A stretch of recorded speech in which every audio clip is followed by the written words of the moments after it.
Associated-Rediffusion presents Daniel Farson, who each week meets and talks about people in trouble. Many widely traveled and intelligent people in this country would be against mixed marriages, such as you, sir, I imagine, Mr. Wentworth Day, and you were, in fact, an advisor to the Egyptian government and the Sudan, so you know what you're talking about. Well, I've been there and seen them in their own home surroundings. And as a parliamentary candidate, I've been into a good many working-class houses. Over here? Where there have been, oh yes, indeed, where there have been many mixed marriages, and I've seen the children. And my view is this, that no first-class nation can afford to produce a race of mongrels. And that is what we're doing. Sooner or later, that's going to come back on the children. Those children are unfair hostages to the future. It's unfair on the children, it's unfair on the nation. It's one of the reasons why France is a third-class nation today. Too much mixed blood. Look at the other angle. The black man, and I refuse this humbug of talking about the colored man, he's black and we're white, has a different set of standards, values, morals, and principles. In many cases, their grandfathers were eating each other.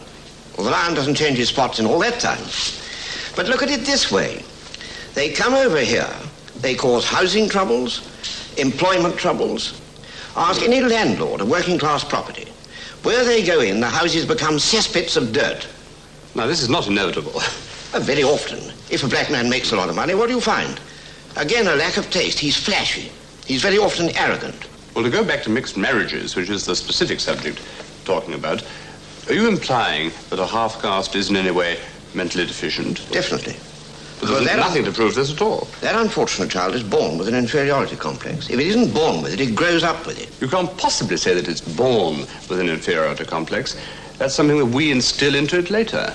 We may instill it, and also the pure black people may instill it themselves, because they have an instinctive contempt, you know, for what they call white trash. But if conditions were different, there was not the social prejudice, such as you have, and there were not the practical difficulties, then if two people were in love, wouldn't you recommend them to get married? Love is a very curious thing. It depends on how you define it. I think a lot of these mixed marriages are caused purely by downright sex or sloppy sentimentality. Have you got a daughter yourself? I have a daughter who is young, charming, intelligent, with taste and discrimination. Well, what would you feel if she said that she was going to marry a colored man? I should strongly advise her against it. I should give her all the practical reasons why not. I should ask her if she wanted to wake up in the morning and see a coffee-colored little imp on the pillow beside her, calling her mummy. If she did marry him, I should be bitterly disappointed. Well, I couldn't disagree with you more, but at least you do say what you really feel. Thank you very much. Thank you.